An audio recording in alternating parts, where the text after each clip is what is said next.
সব দোষ আপনার। আমার একলা ফালাইয়া কেন গেছিলেন? নরিচ আরেকটু মাথা নিয়ে সুরেলার গালে ঠোঁট ছুঁয়ে দেয়। সুরেলা ফোপায়, অনুভব করে শুকনো গাল ভিজে যাচ্ছে, অথচ কান্নার দরুন তার চোখের জল শুকিয়ে গেছে অনেক আগে। রিস, তোর শার্টে কিসে রক্ত লেগে আছে? আল্লাহ, এসব কি? রেবেকা বানু এগিয়ে এসে চাদর সরে। সফেদ সাতের 1/3 রক্তে রাঙ্গানো, মায়ের বুক ছ্যাদ করে ওঠে। সুরেলা সব ভুলে সরে আসে বুক থেকে, অবাক চোখে তাকিয়ে দেখে বাম পাশে কোমরের দিকটায় টকটকে তাজা রক্ত।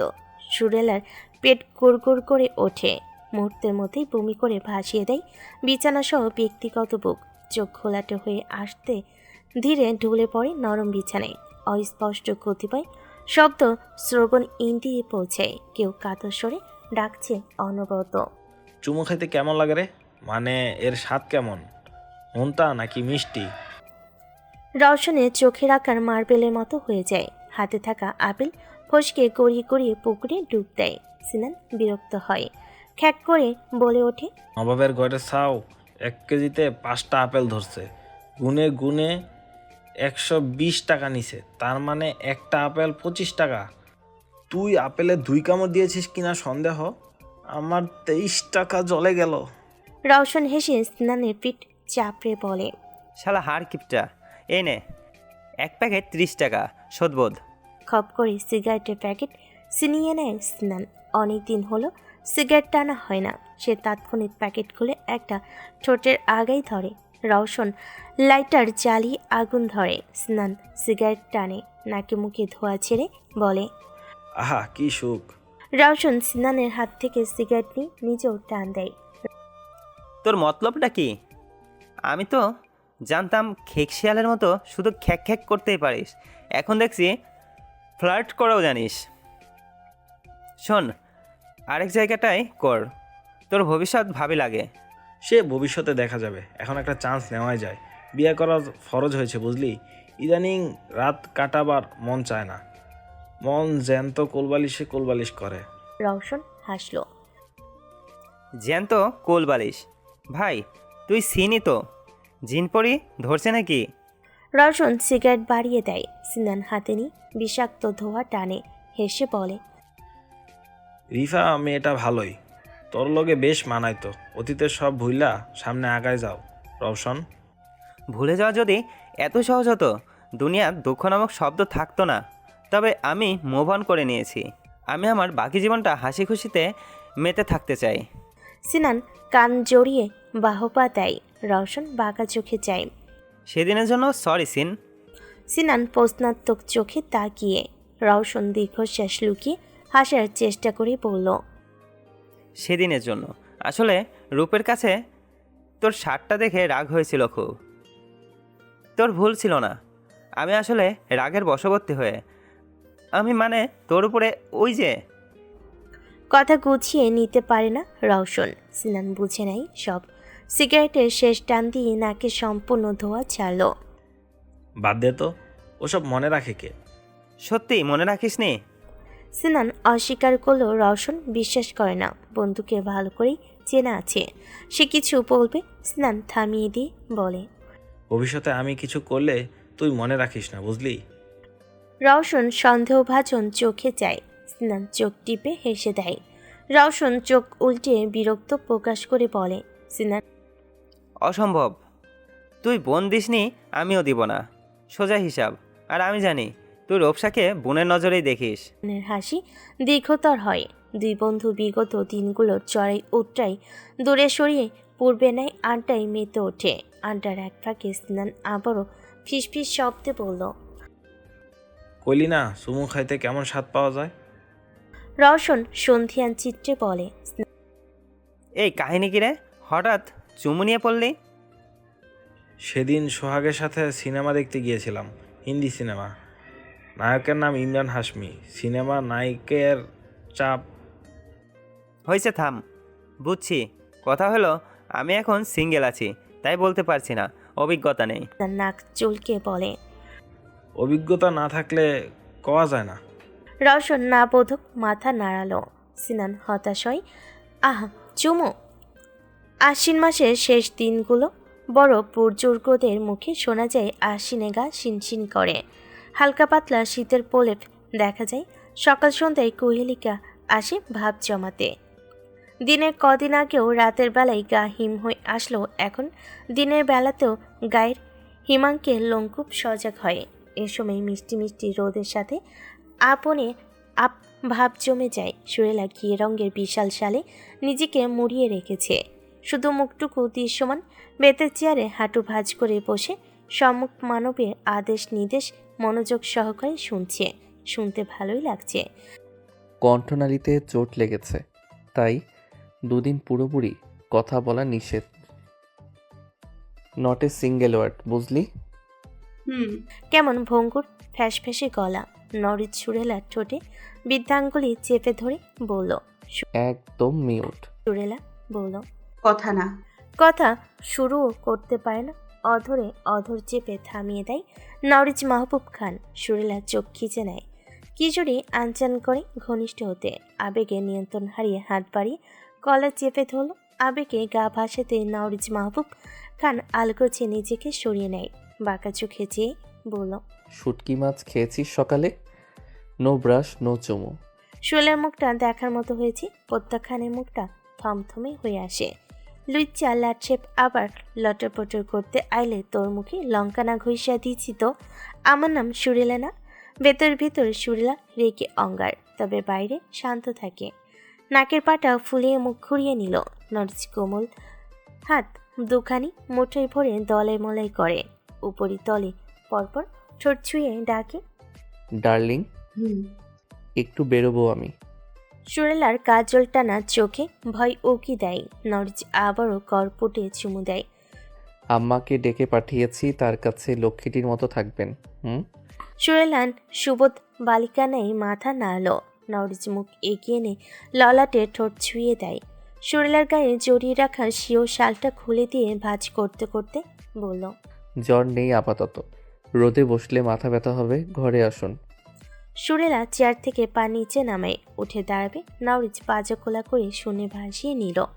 সুরেলার ভারসাম্য বজায় রাখতে গলা জড়িয়ে ধরল। নওরিজ ঘরে যেতে যেতে বলল, যান আপনি আমার, আপনার কিছু হওয়ার আগে আমি মরে যাব এই গ্রামে আর কিছু মাস, তারপর ঢাকায় যাব আমরা। সুরেলা অবিশ্বাস্য চোখে চাই। নওরিজ পাত্তা দিল না। সুরেলাকে বিছানায় বসে হাতে দশম শ্রেণীর সাধারণ বিজ্ঞান বই ধরিয়ে দেয়। শুয়ে বসে থাকার চেয়ে বইয়ের পাতায় চোখ বোলান, সময়ও কাটবে, রেজাল্টও ভালো আসবে। সুরেলা বিছানায় ফিক্কে মেরে গুটিসুটি মেরে শুয়ে হামি তুলে। নওরিজ গম্ভীর গলায় হেই করে। ফাঁকিবাজ। সুরেলা চোখ বুজে নিয়ে মুচকি হাসল শুধু। নরিজ দরজা খুলতে নিলে সুরেলা চকিত ভঙ্গিতে উঠে বসে। আতঙ্ক মিশ্রিত গলায় বলল, আমাকে রেখে যাবেন না। নরিজ দরজা খুলে ভদ্রসুলভ হেসে বলল। আম্মা, ভেতরে আসুন। সুরেলা স্বস্তি পায়।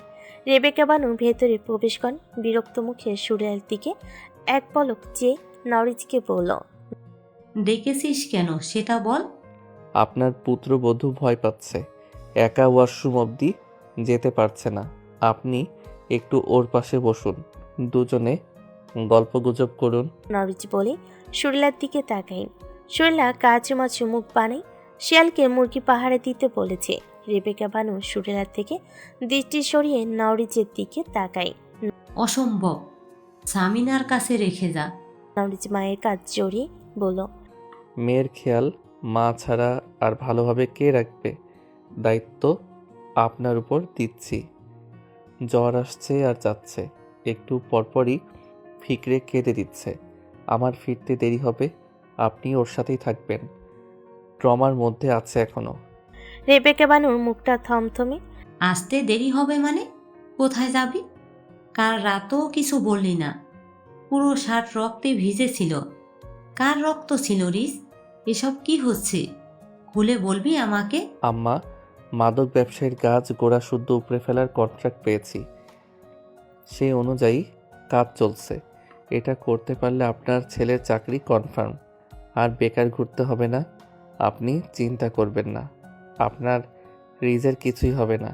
Take it easy my sweet আম্মা। নরিস নরম শান্ত গলায় মাকে বোঝায়। সুরেলা ভীতু চিত্রে তাকিয়ে। লোকটা এসব তাকেও পড়িয়েছে, কিন্তু খোলাসা করে কিছুই বলে না। রেবেকা বানু চুপ থাকলেন না, পাল্টা প্রশ্ন ছুড়ে। কিসের কন্ট্রাক্ট কে দিল? নরিজ কিছু বুঝ দিবে এরই মধ্যে মা ছেলের মাঝে ফোন কেটে ফ্যাসফ্যাসে ভগ্ন কণ্ঠে বলল, আম্মা, আপনার ছেলে মনে হয় সিআইডি বা পুলিশ টুলিশ হবে। ওনার কাছে বন্দুকও আছে, ওই আলমারিতে লুকিয়ে রেখেছে। বলে কি না খেলনা বন্দুক ইয়ামিন রেখে গেছে। রেবেকা বানু ছেলের দিকে বিস্ময় নিয়ে তাকালো।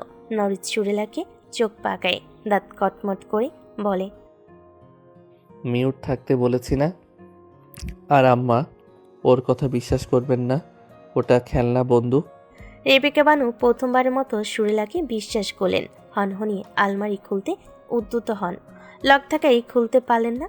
সুরেলা আঁচলে গিটে বাঁধা চাবি রিং দাঁত দিয়ে খুলতে খুলতে বলে, আম্মা, এই যে চাবি। নরিজ হাত থেকে চাবি ছিনিয়ে নেয়। সেও পকেটে পুরে সুরেলাকে চোখে শাসায়। রেবেকা বানুর সন্দেহ গাঢ় হয়। কি লুকোচ্ছিস আমার থেকে? কিছু না, ওর কথা বিশ্বাস করবেন না আম্মা। আমি যাচ্ছি, হাতে সময় নেই একটুও।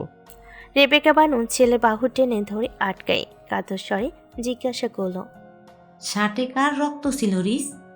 তুই কি আবারও কাউকে মেরেছিস? আমার দিব্যি খেয়ে বল। নরিজ স্বাভাবিক মুখশ্রী নিমিষেই গম্ভীর হয়ে আসে। শৈলা আদর্শা হয়ে বসেছিল, শাশুড়ির কথায় শির দ্বারা সোজা করে বসলো। অবাক চিত্তে বলে ওঠে, আবারও মারছে মানে? উনি কি আগেও মানুষ মারছে নাকি? বলার পরপরই স্মরণে আসে তাদের বিয়ের আগের রাতে ডাকাত আক্রমণের কথা। সুরলার গা ঝাড়া দিয়ে ওঠে। রেবেকা বানু সুরলার কথা শুনেও শোনে না, সে ছেলের জবাব শোনার অধীর অপেক্ষায়। নরিজ বাহু থেকে মায়ের হাত ছাড়িয়ে নেয়, রাশভারী গলায় প্রতি উত্তরে বলে, আম্মা, আমি সর্বদাই আমার পরিজন আর আত্মরক্ষার জন্য অস্ত্র হাতে নিয়েছি। আপনি তা জানেন। আমি এই বিষয়ে কথা বলতে পছন্দ করি না। আমার দেরি হচ্ছে, সুরেলার খেয়াল রাখবেন। আসছি। রেবেকা বানু ছেলের গমন পথের দিকে করুণ চোখে চায়, তার ভয় যেন সত্যি না হয়। সুরেলা খুব খুব কাশিতে রেবেকা বানু বিরক্ত মুখে তার দিকে ফেরে। সুরেলা মলিন মুখে বলে, উনি নিশ্চয়ই কিছু লুকাচ্ছেন। হয়তোবা উনি পুলিশের কাজ করেন। আমি ওনার ঢাকার ফ্ল্যাটে ইউনিফর্মও দেখেছিলাম। রেবেকা বানু দীর্ঘশ্বাস ফেলে বিছানায় বসে বলেন, আমি পুলিশকে কতটা ঘৃণা করি তা ভালো বোঝানো যাবে না। আমি পুলিশকে কতটা ঘৃণা করি তা বলে বোঝানো যাবে না। পুলিশ দেখলেই আমার ইচ্ছে করে পায়ের জুতো খুলে মারি, দেখলেই রাগ উঠে যায়। সুরেলা কৌতূহল দৃষ্টিতে তাকিয়ে। জল্লাদ শাশুড়ির চোখে জল চিকচিক করছে। উনি কি কাছে? তাই তো মনে হচ্ছে।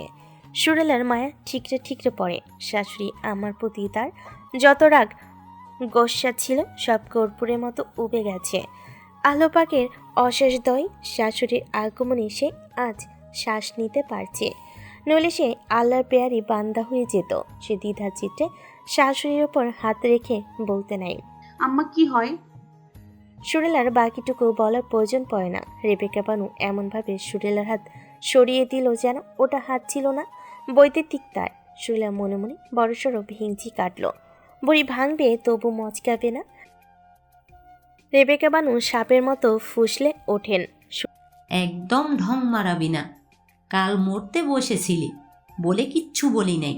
শোন, তুই কলিজা ভুনা করে দিলেও আমি রেবেকা তোকে ছেলের বউ হিসেবে মানি না।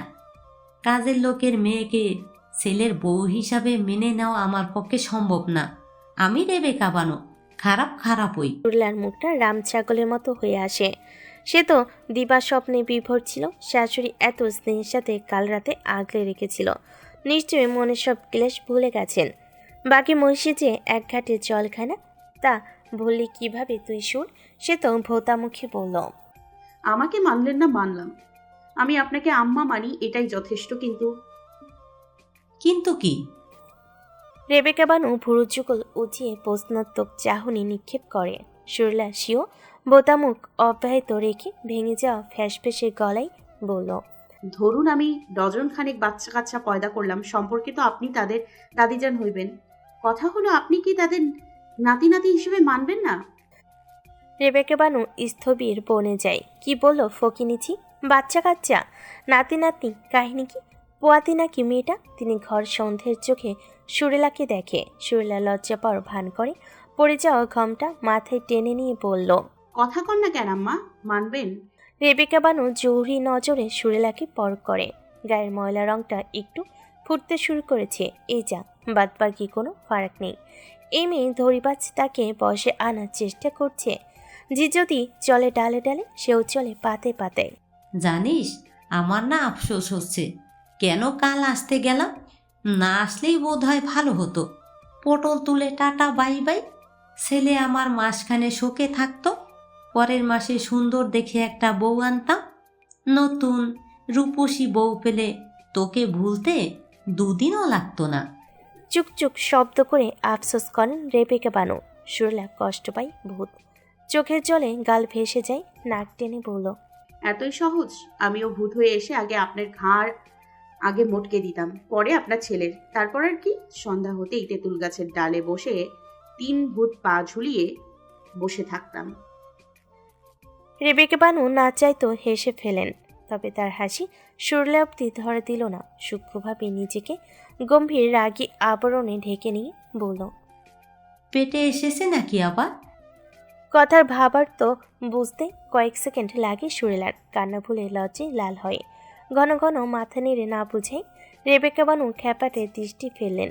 কোমরে বেঁধে নেওয়া পানের বাটোয়ারা থেকে পান জর্দা বের করে পান বানিয়ে মুখে পুরে বলেন, আমার একটাই নারী সেরা ধন। মেয়েকে তো দূরে ঠেলেই দিয়েছি, এখন ছেলেটাই সম্বল। আমার ছেলেকে আমার থেকে দূরে সরানোর চেষ্টা করবি তো তোর হাল বেহাল বানিয়ে দিব। আমাকে তুই এখনও চিনিসনি। রিস্কে ফুসলিয়ে ঢাকায় যাওয়ার পরিকল্পনা চলছে, তাই না? সুরেলা বিস্ফোরিত চোখ দেখে শাশুড়িকে কিছু বলতে উদ্যত হবে, রেবেকা বানু হাত উঁচিয়ে থামিয়ে দিল। সুরেলা আর কিছু বলার প্রয়োজন বোধ করে না। ঢাকা যাবার ব্যাপারে লোকটা একটু আগে বলল, অথচ শাশুড়ি ভাবছে সে ফুসলিয়েছে। অনেকটা সময় নীরবতায় কেটে যায়। রেবেকা বানু পানের পিক ফেলার জন্য বিছানা থেকে নামতে সুরেলা উতলা হয়ে বলে, আম্মা কই যান? আমার ডর লাগে একা একা। সামিনাকে পাঠিয়ে দিচ্ছি, তোকে পাহারা দেওয়া আমার পক্ষে আর সম্ভব না। রেবেকা বানু চলে যাবে। সুরেলা তড়িঘড়ি বিছানা ছেড়ে শাশুড়ি পিছু নেয়। রেবেকা বানু বিরক্ত হয় বটে, তবে কিছু বলেন না। সিঁড়িতে এসে হঠাৎ রেবেকা বানু থেমে যান। সুরেলার মুখোমুখি হয়ে দাঁড়িয়ে জিজ্ঞাসা করলো, সত্যিই ফ্ল্যাটে পুলিশের পোশাক দেখেছিস তুই? সুরেলা ঘাবড়ে গেল। সে দেখেছিল নীল নীল পোশাক, পুলিশের উর্দির মতোই তো লাগছিল। সে ভালোভাবে দেখার আগেই লোকটা এসে বাধা দেয়। সে কাচুমুচু মুখে বলে, মানে দেখছিলামই তো, কোনো সমস্যা আম্মা? রেবেকা বানু শীতল চোখে চায়। রিস সেনাবাহিনীতে যোগ দিতে চেয়েছিল, মাঠে টিকিয়েও যায়। অনেক খুশি ছিল, কিন্তু আমি যেতে দেইনি। ওর আব্বাকে দিয়ে কৌশলে আবেদন বাতিল করে দিয়েছি। রিস অবশ্য পরে জেনে রাগারাগি করে বাড়ি ছেড়েছিল, তবে আমি খুশি ছিলাম। আমার এসব বাহিনী পছন্দ না। তোকে কি রিস নিজের কাজের ব্যাপারে কিছু বলেছে? শুনলাম মাথা নাড়ি, বলেনি। আসলে সে জিজ্ঞাসা করেনি কখনো। রেবেকা বানুর মুখটা থমথমে। রিস্ত বলতো কৃষি বিভাগে কিসের যেন চাকরি করত, পরে পোষায়নি তাই ছেড়ে দিয়েছে। গ্রামে সে খামার প্রকল্প বাস্তবায়ন করবে। তাহলে কি সব মিথ্যে? আম্মা সেনাবাহিনীতে যোগ দিতে দেন নাই কেন? রেবেকা বানু জবাব দেয় না।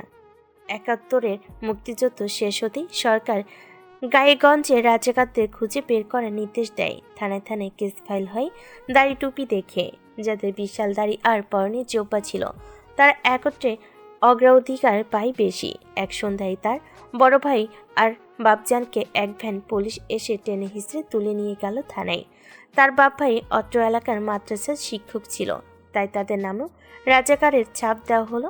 তারপর পুলিশের নির্মমতা, অনেক ঝুট ঝামেলা পোহানোর পর ২০,০০০ টাকার বিনিময়ে বড় ভাইকে জামিনে ছাড়িয়ে আনা হয়েছিল।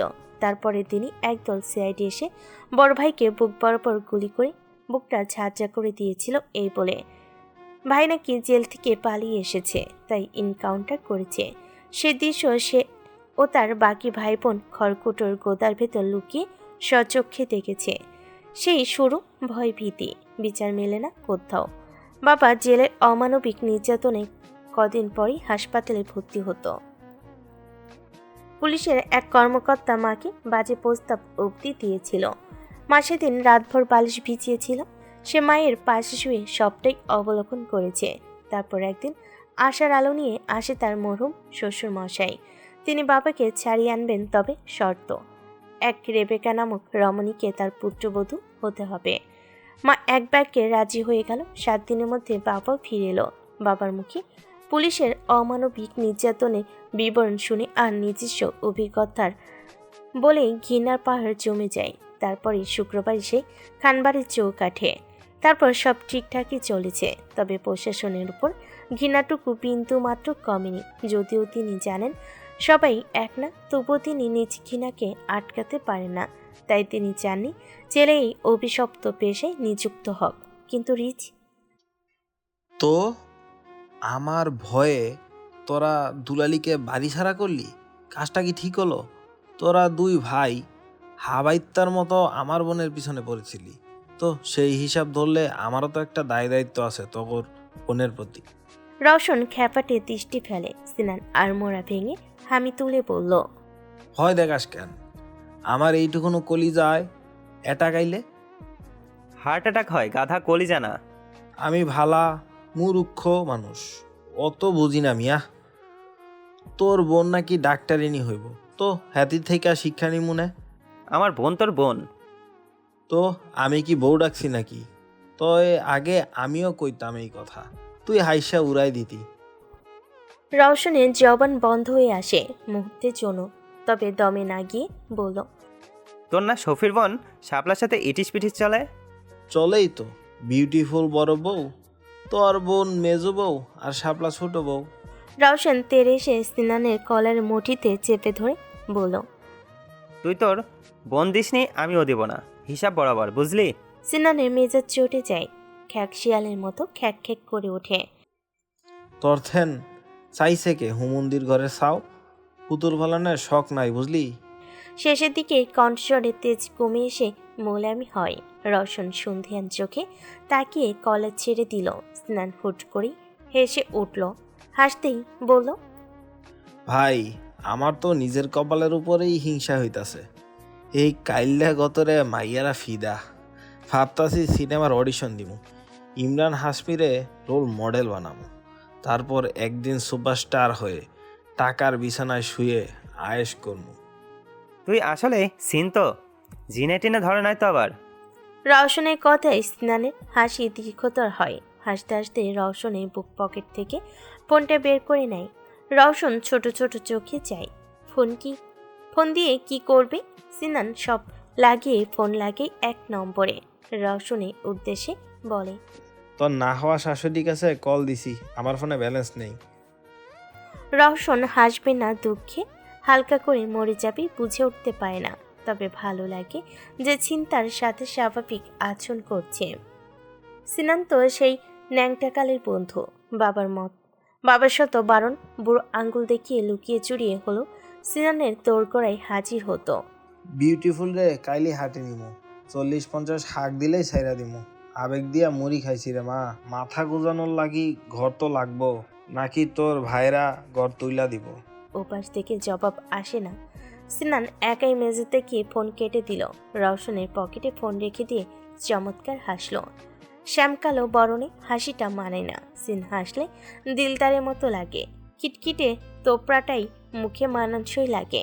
রওশন হেসে বলল, তোকে খিটখিট করলেই ভাল লাগে, হাসলে দিলদার দিলদার লাগে। তোর ভাল লাগা দিয়ে আমি মুড়ি খাইছিলাম। সিনান হাসি থামিয়ে খ্যাপাটে গলায় বলে ওঠে। রওশনের হাসি দীর্ঘতর হয়। তারা পুকুরের ধারে হাঁটছে ক্ষণ। বাড়ির মূল ফটক থেকেও নরিচকে আসতে দেখে সিনান সেদিকে এগিয়ে যায়। রওশন তার পিছু হাঁটে। নরিচ গম্ভীর মুখে এগিয়ে আসে তাদের দিকেই। হাতঘড়িতে চোখ বুলিয়ে রওশনের উদ্দেশ্যে বলল, চাচি আম্মা পিচ্চির সাথে কথা বলবে বলে পাগল হয়ে গেছে। ওদিকে পিচ্চি তো কারোর সাথেই কথা বলছে না। ল্যাপটপে তোর মামাতো ভাইয়ের কাছে ভিডিও কল দিয়ে চাচিকে কথা বলিয়ে দে। রওশন ছোট্ট করে হুম বলে চলে যায়। সিনান সেদিকে তাকে মাথা চুলকায়। নরিজের সাথে চোকাচুকি হতেই অপ্রস্তুত হাসে। নরিজ থমথমে রাগত স্বরে বলল, তোর পশ্চাতের ছাল তুলে নিলেও আমার রাগ কমবে না, শালা বাটপার। সিনানের হাসি দীর্ঘতর হয়। ময়লা শার্টের কলার উঁচিয়ে ভাবের সাথে জবাব দেয়, সিনান ঋণ বেশি দিন জমিয়ে রাখে না, সময় সুযোগ পেলে পরিশোধ করেই দেয়। নরিজ সিনানের কলারে হাত রাখলো। উঁচিয়ে রাখা কলার পরিপাটি করে শার্টের খোলা বোতামগুলো লাগিয়ে দেয়। ধীমান স্বরে হুমকি দেয়, তোর সাহসের প্রশংসা করতেই হয়, সব ভুলে যাবি, নইলে বউয়ের ভাই বলে করুণাটুকু আমার তরফ থেকে পাবি না, সাবধান করে দিলাম।